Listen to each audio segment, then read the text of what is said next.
Every small town has its closely held secrets, I think.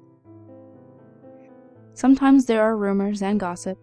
Sometimes it's an old scandal or an urban legend most of the townsfolk will swear by, yet have most likely never seen for themselves. Sometimes it's a story about a ghost or some equally sinister creature, and sometimes it's a combination of these things. Most of the time, these whisperings aren't true, of course. People just get bored when local entertainment consists of nothing more than a movie theater and a pizza parlor. Every now and then, though, it's more than just verbal smoke and mirrors. I know of one such story, and it's true, I know it is. I lost my best friend to it. A friend who may have been more than a friend one day. His name was Darren. He was a sweetheart, and he confessed his love to me way back in kindergarten. He proposed to me with a strawberry ring pop. "Will you be my best girlfriend?" he asked me, nose stuffy from hay fever. The memory still puts a smile on my face. I know he always held on to those feelings, and those feelings are exactly what killed him. The last thing I can do for him now is to explain what happened. After all, even though he'll never know it now, I loved him too. I live in a small town, just like the kind I described, or at least it used to be. It's never been the kind of place where you know someone by name, but you would recognize most people on any given day. For whatever reason, the population has grown quite a bit in recent years, and more unfamiliar faces have moved in all the time. This place used to be quiet and cozy, but the modern world eventually made its way here. A lot of big franchises have set up shop too, and landscaping contractors from neighboring cities paved over many of the familiar landmarks to make room. The locals didn't like it, of course, but the mayor found the good of the state economy well worth the sacrifice for our personal history. They tried to soften the blow by saying that it was for a better future for the children. Still, when all is said and done, no remorse was shown and no apologies were made. The renovations that stirred up the most outrage were usually sentimental places. They chopped down quite a few trees older than the town itself. A few abandoned farmlands, which once belonged to founding families, used to stand at the rural edges. The properties were turned over to the state after the old handlers passed away and no next of kin stepped forward to claim inheritance. They were sold off and demolished. One site in particular raised a stink among the local schools. The old Sherman Library on Baker Street, built back in 1907. It was privately owned, run by monthly subscription, and it had lost most of its business since the internet made print obsolete. Just about every home has high-speed internet nowadays, and their inability to stock new reading material certainly didn't help. The state claimed the property on unpaid back taxes, and it was supposed to be auctioned off. That is, until a new, notably reputable corporate executives made some attractive offers for the building and a few of its surrounding empty lots. The library was brought down a few months ago, and they're now building a new shopping center to take its place. Don't get me wrong, I don't really care about any of this. It's just shop talk and political nagging I've overheard from my parents and in diners and such. I'm only 16. And I've never really had any love for my hometown. In fact, after I graduate, I plan on getting out of here as soon as possible and attending college out of state. Still, even I know that there are certain places that should be left alone. Some places have local history for a reason, because some places are infamous. Some places are evil. Just before the interstate ramp on the north end of town, The road used to split off into a gravel footpath that led into an untamed patch of woods. The road bends around a tall rock shelf and over a man-made hill before the ramp. And there have been quite a few businesses along the west side of the road over the years to service visitors and passers through. Nobody touched the woods on the east side in over a century, though, and only the locals know why. The woods weren't peaceful. They looked gnarled and wrong, as though the land itself held some sort of grudge. All of the old growth seemed to overlap in a violent struggle, and as far as anyone could tell, there were no fresh saplings, sprouts, or buds. It was nothing more than an ancient wood and weeds that refused to die. If you dared to enter, you'd have no choice but to stick to the gravel path as closely as possible if you ever intended to find your way back. Those woods ensnared and choked the living, and you never hear so much as a song of a cricket in or around them. I personally have never been near those woods, much less in them, but you hear of these things more than once in a small town. Who knows exactly how much of it has been exaggerated? People have a tendency to dramatize ghost stories more with every telling, especially when telling them for fun and thrills. Whatever the case, the sight and story were apparently enough to keep people out, and everyone here knows the story. The town was founded in the early 1800s. The first family to settle here, the ones to build the first farmhouse, were the McClures. Seamus McClure, their eldest and patriarch, became the first known mayor once the neighbors and farmland started taking root. There was one of the fewest estates left untouched, bought by our previous mayor and preserved. Seamus was known for frequently taking long walks through the northern woods, which were only a stone throw from his home. He made the trip even more often as he entered the golden years and left the town leadership to his children. When he passed away, the townsfolk buried him a few miles down one of his favorite paths, and the widow McClure joined him some years later, side by side beneath the shade of the towering oak.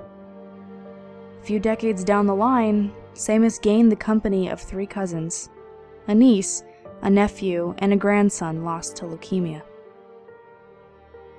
The humble McClure family burial plot remained a peaceful place for many years. It didn't gain its infamy until the scandal of 1859 and the death of young Bethany McClure. By then, the McClures had built a strong relationship with the second oldest family in town, the Clancy family, founders of the First Catholic Church. Since their first meeting, there had been several arranged marriages between the two families, and Bethany was to wed the son of the local priest, a childhood friend by the name of Samuel. Even from the earliest years of their lives, Bethany and Samuel had a sweet and flirtatious relationship. The story goes that he had saved her from a wolf that had wandered through her favorite flower glade one evening, and he swore to protect her from anything or anyone else who would ever think to do her harm. Even she knew that nobody would dare to harm the daughter of the most respected family in town, but his valiant act and promise meant the world to her all the same. They had been inseparable ever since. Bethany and Samuel were rarely seen apart, but that changed dramatically during the end of their teen years. They were to be married at the age of 21, but Bethany had fallen gravely ill at 18. Her health and beauty waned over the next few years, and she became bedridden. Samuel stayed by her side every hour he had to spare, but as her mind began to fade, she seemed aware of his presence only in fleeting instants. A few times, as though in a haze of dementia, she even forgot his name. Those may have been the first moments that turned his heart. Samuel's visits grew shorter and less frequent over time, and his mood changed. His concern turned to depression and resignation, which turned into impatience, and eventually to resentment. He wished to be a married man, married to her, and he had staked his happiness on it. In his eyes, she had abandoned him. He began to see his daily visits as a burden, and he made the minimal effort only out of some unspoken responsibility to his family. On Bethany's 21st birthday, Samuel had finally had enough. It became clear that the wedding would never happen, and in a fit of anger, he admitted to having lost his love for her long ago. He admitted that he had been seeing another girl for the past year, and that he intended to propose to her later that evening. He confessed that he didn't care about tradition, and that he wasn't about to sacrifice his happiness for it, and that he would be leaving the town with his new bride-to-be as soon as he could. Hurt and distressed, Bethany begged for him to stay. She said that she had accepted her death months ago, and she only held on as long as she had because she wanted to spend every moment that she could muster with him. She declared her love for him as though it were the first time she had ever done so. But Samuel would not listen. He expressed his hatred for her, and his grudge for tying him down in misery for so long. Before Bethany could utter another word, he stormed out of their bedroom. Still, in spite of her failing lungs, she yelled for him. She promised that she would not allow him to leave, and that she would not die lonely and unloved. Bethany died that night, and she was buried the following morning. Samuel did not attend the funeral, nor did any of the friends with whom she had lost contact since she fell ill. It was a small, somber affair. Her ex-fiancé also had made good on his promise. He proposed to his new love that day, and she accepted. They planned to leave town within the week, but it never came to pass.